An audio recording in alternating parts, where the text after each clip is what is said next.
Hitting the record button might help. So, what I've decided is I'm going to vlog, do a journal entry, whatever it is, every single day, the 7 days that I have this Leica Q2. Because the reality is the impression of a camera changes daily as you kind of play with it more. I did the unboxing video yesterday from Borrow Lenses. That was kind of not planned. I just recorded it. I was actually sent to somebody privately just for fun, and then I decided just to release it to you guys. So I figured I might as well keep this going for the next 7 days. If I can, maybe it'll be on this Fuji camera and have the better image quality, or maybe it'll be on my cell phone or a GoPro. But yeah, I'm going to share photos from the day as it is. So I want to give a few first impressions as I come from the Leica M10 and this Fuji X-T5 to this camera. And there are a few things that I right off the bat that are interesting.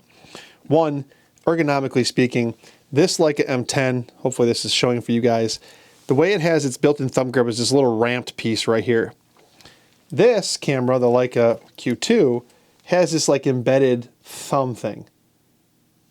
I prefer this. This to me feels better. The Leica Q2, the thumb falls right in there. That's fantastic. Two, the Leica M10, let me put this down over here. The Leica M10 is a two-handed camera no matter which way you slice that piece of bread. You do this, you gotta focus, it's two hands. You wanna set the ISO, boom, pop this up and you're going two hands, which means you have to come from focusing to this to that, and you're using the meter. The Leica Q2, on the other hand, is a one-handed camera. Nothing is on the left side of this camera that you need to interact with regularly. Your shutter speed's there, this knob's here for ISO, and your aperture is on the front. So it makes it a true one-handed camera, and because it autofocuses, I can just do this, boom, and focus, and done. That makes all the difference in the world in a very positive way, but also in a negative way. This is the dilemma with every other camera and a Leica M camera. And I say Leica M camera because the Leica Q2 in a lot of ways feels like, when I do this, my Fuji, or a Canon, or a Lumix, or Nikon, or a Sony, is that I don't have to stop, think, two-hand, go through the viewfinder. I can use the rear screen like you're seeing here now. And it helps me capture more images. It's easier, it has face detection, but it's not really a Leica. It is a Leica, but it's not the M experience. It's different. And it's good and it's bad. Also, the EVF, now this is true DSLR shooters, this is camera, but looking through here I can see overexposed, underexposed, whatever, and I can make my adjustments in camera. With my M10, the process typically involves one of two things.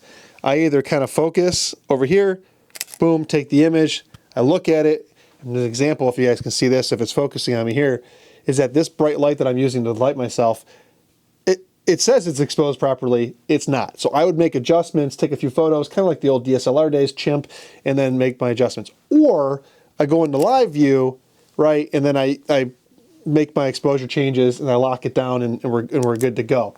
But it's a very manual process.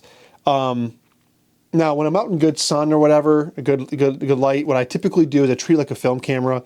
I'll like meter off the shadows, or I'll meter off the highlights, depending how much contrast or dynamic range is in the scene, and then I'll just take the photo, look in the back, okay, it's good, and we're good to go. So that's that. But the Leica M10 is definitely not a fast camera for that. And it can cause you to miss shots. With this, not the case. If I'm shooting more of an auto mode, this dial I can set to be exposure comp. You can do it that way too. So that's, again, a good thing, but it's a bad thing because it also feels like everything else. Initially, when I started shooting the camera yesterday, I was using just the small focus point in the middle. If I'll get out of the way, hopefully this will focus on this. See this box right here, right there? I was doing that. What I found though was, based on the autofocus, is it kind of picks the thing closest to the camera. I'll show a couple images right now as I'm speaking to you guys of what that is, like my daughter's mouth, her tongue or whatever, and my daughter's hair. It picked that instead of like the face that I thought I was on. So that's a problem. So later in the day, I switched over to face detection. It did a better job with face detection if it picked it up. So there's that. Again, The hit rate probably is still significantly higher than the M10, but it's a different experience. I shot a photo last night in really dark conditions. It's not really fair to do this, but I wanted to see. I think the exposure is 1/15 of a second, ISO 5000, f1.7. I'll show you the image here. It's noisy. It is. So 47 megapixels. I think that's kind of what you expect. You know, going down this whole path of pixel density or pixel pitch, the 47 megapixel, you get pretty small pixels for what it is. However, in saying all that, this camera is lighter than this.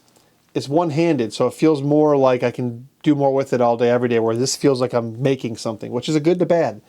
It's got autofocus. It's got macro capabilities. One of the things that's kind of a rub about Leica cameras with their M glass is the 0.7 millimeter minimum focusing distance. It's not always great, especially if I like to shoot wide, shallow, and close. This does that. Other than that, I mean, I'm still kind of figuring it out, and I'm working with it a little bit. I got mixed feelings on it. This is day one, and I will update you guys tomorrow on day two on what I think.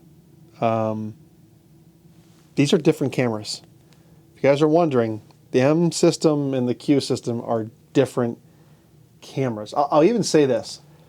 I had a Lumix LX100 Mark II. I liked the camera. It's built very well. I went and bought at some point the Leica version of that, which is I think the Deluxe 7. This kind of in a lot of ways feels like a Deluxe 7. Like the way the paint is or whatever. Of course this is more premium, but I'm just saying, it kind of feels like that to me. Whereas this has that black chrome paint and it's got the heavier body. It's a different experience. So, okay, that's it. I will see you tomorrow. I am going to try to vlog this every day for 7 days straight. The Leica Q2 daily updates and review. Here are some more pictures. Thanks for watching. Appreciate it. See you next time.